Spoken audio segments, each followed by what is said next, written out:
అందరికీ నమస్కారం. Welcome to my channel. ఈ వీడియోలో తక్షణమే కనీస వేతనాల జీవో విడుదల, డీఏ లింకప్ చేసి 5 ఏళ్ల వేతనాల పెంపు. పూర్తి సమాచారాన్ని వీడియోలో తెలుసుకుందాం. వీడియోని ఎక్కడే కానీ స్కిప్ చేయకుండా ఎండ్ వరకు చూసేటప్పుడు ఇన్ఫర్మేషన్ పూర్తిగా అర్థమవుతుంది. వీడియో చూస్తున్న ప్రతి ఒక్కరు వీడియోకి లైక్ చేయండి ఫ్రెండ్స్. ఈ వీడియోని తోటి ఉద్యోగ పెన్షన్ మిత్రులతో అయితే షేర్ చేయండి. కొత్తగా మన ఛానల్ చూస్తున్నారు ఇంకా ఎవరైనా సబ్స్క్రైబ్ చేసుకున్నట్లయితే వెంటనే మన ఛానల్ని సబ్స్క్రైబ్ చేసుకోండి. దీని ద్వారా నేను చేసే లేటెస్ట్ వీడియోస్ అన్నీ మీ వరకు రీచ్ అవుతాయి. ఇక ఆలస్యం చేయకుండా వివరాల్లోకి అయితే వెళ్ళిపోదాము. ఉద్యోగులు, కార్మికులు, ప్రభుత్వ రంగమైన, ప్రైవేట్ రంగమైనా సరే దేశ ప్రగతికి వెన్నెముక లాంటి వారు. వారి సంక్షేమం, హక్కుల పరిరక్షణ సమాజ అభివృద్ధికి సూచిక.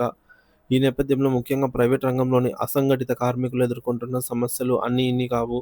ఆర్థిక ఇబ్బందులు, పని ప్రదేశాలలో వేధింపులు, అధిక పని గంటలు, అల్ప వేతనాలు, సామాజిక భద్రత కోరటం వంటివి అనేక సవాళ్లతో నిత్యం సతమతమవుతున్నారు. కనీస వేతనాల చట్టం అమలు కాకపోవడం వారి దయనీయ స్థితికి ప్రధాన కారణము. ఈ క్రమంలో కనీస వేతనాల జీవోలను ప్రభుత్వం తక్షణమే విడుదల చేయాలని డిమాండ్ చేస్తూ తెలంగాణలోని వివిధ కార్మిక సంఘాల నాయకులు,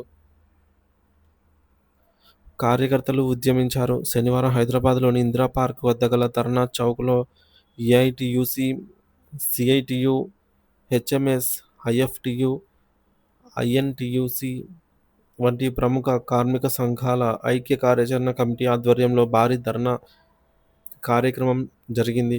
ఈ నిరసన సంవత్సరాలుగా పేరుకుపోయిన కార్మికుల ఆగ్రహానికి, నిరాశకు అద్దం పట్టింది.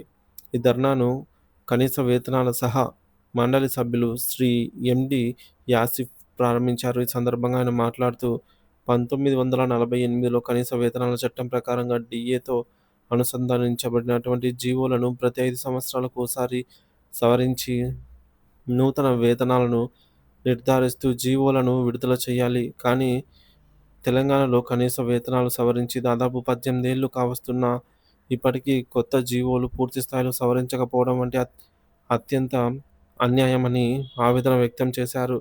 దీని ఫలితంగా కార్మికులు నామమాత్రపు వేతనాలతో దుర్భర జీవితాలను గడుపుతున్నారని ఆయన అన్నారు.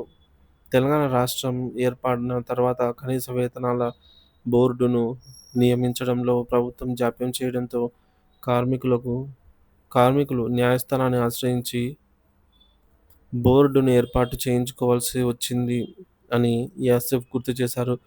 మొదటి బోర్డు కాలపరిమితి ముగిసిన వెంటనే కార్మిక సంఘాల ఒత్తిడితో రెండవ కనీస వేతనాల బోర్డును కూడా ఏర్పాటు చేశారు. ఈ 2 బోర్డులలోనూ అన్ని కార్మిక సంఘాలకు ప్రాతినిధ్యం కల్పించారు. ఈ 2 బోర్డుల కాల వ్యవధిలో అన్ని కార్మిక సంఘాలు కలిసి శాస్త్రీయ పద్ధతిలో 1948 కనీస వేతనాల చట్టం పరిధిలో కనీస వేతనాలు ఎలా ఉండాలనే అంశంపై సుదీర్ఘంగా చర్చించి 2017లో లేబర్ కమిషన్‌కు నివేదిక సమర్పించాయి. అనంతరం 2019లో బోర్డు సలహాతో కూడినటువంటి సమగ్ర నివేదికను ప్రభుత్వానికి పంపించడం జరిగింది అని ఆయన వివరించారు. దీని ఆధారంగా గత ప్రభుత్వం 2021 జూన్ 25 నుంచి 30 వరకు వరుసగా సెక్యూరిటీ సర్వీసులకు సంబంధించి జీవో నంబర్లు 22, 23, 24, 25 గల 5 జీవోలను విడుదల చేసింది. అయితే వాటిలో అధికారిక గెజిట్‌లో ప్రచురించి అమలులోకి తీసుకురాకపోవటం వల్ల అవి నిరుపయోగంగా మారాయని అయితే ఆయన విమర్శించారు. ఇప్పటికైనా ముఖ్యమంత్రి గారు జోక్యం చేసుకొని ఈ జీవోలను వెంటనే గెజిట్‌లో ప్రచురించి అమల్లోకి తేవాలి. అలాగే లేబర్ డిపార్ట్‌మెంట్ వద్ద పెండింగ్‌లో ఉన్నటువంటి మరో 12 జీవోలను ప్రభుత్వానికి నివేదించాలి. ఇప్పటికే సిద్ధంగా ఉన్న 56 జీవోలను కూడా తగిన సవరణలతో విడుదల చేయాలని అయితే యాసఫ్ విజ్ఞప్తి చేశారు. ఏఐటీయూసీ రాష్ట్ర ప్రధాన కార్యదర్శి శ్రీ ఏఎస్ బాలరాజ్ మాట్లాడుతూ, రాష్ట్రంలో కొత్త ప్రభుత్వం అధికారం చేపట్టగానే పాత బోర్డుల సిఫార్సులను పక్కన పెట్టి మళ్ళీ కొత్తగా ప్రిలిమినరీ నోటిఫికేషన్లను విడుదల చేయటం అన్యాయం. ఒకసారి నోటిఫికేషన్ అయిన అంశంపై పదే పదే నోటిఫికేషన్లు జారీ చేయడం నిబంధనలకు విరుద్ధం.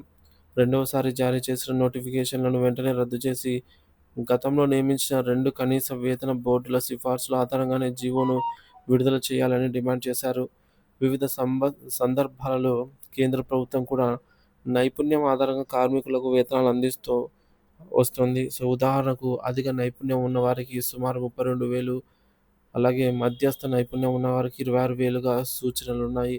అంతేకాకుండా గౌరవనీయ హైకోర్టులు, సుప్రీంకోర్టులు కూడా అనేక తీర్పులలో కనీస వేతనాలు చెల్లించాలని సమాన పనికి సమాన వేతనం ఇవ్వాలని, కార్మికులకు తగిన పెన్షన్, గ్రాట్యుటీ వంటి సామాజిక భద్రతా సౌకర్యాలు కల్పించాలని స్పష్టం చేశాయి. ఈ కనీస వేతనాల సమస్య అంగన్వాడీ టీచర్లు, ఆశా కార్యకర్తలు, ఆయాలు, కాంట్రాక్ట్ మరియు అవుట్‌సోర్సింగ్ ఉద్యోగులు వంటి లక్షలాది మంది అసంఘటిత రంగ కార్మికుల జీవితాలను తీవ్రంగా ప్రభావితం చేస్తోంది. వారికి కనీస వేతనాలు అందకపోవడంతో వారి కుటుంబాలు ఆర్థికంగా చితికిపోతున్నాయి. అందువల్ల కేంద్ర, రాష్ట్ర ప్రభుత్వాలు ఈ విషయంలో తక్షణమే స్పందించి కనీస వేతనాల జీవోను విడుదల చేయటం కాకుండా అవి అన్ని రంగాల్లో పనిచేస్తున్న అర్హులైన ప్రతి కార్మికుడికి అందేలాగా పటిష్టమైన చర్యలు తీసుకోవాలని కార్మిక లోకం ముక్తకంఠంతో కోరుతోంది. కార్మికుల శ్రమకు తగిన ప్రతిఫలం, గౌరవప్రదమైన జీవనం వారి ప్రాథమిక హక్కు అని ప్రభుత్వాలు గుర్తించాలి.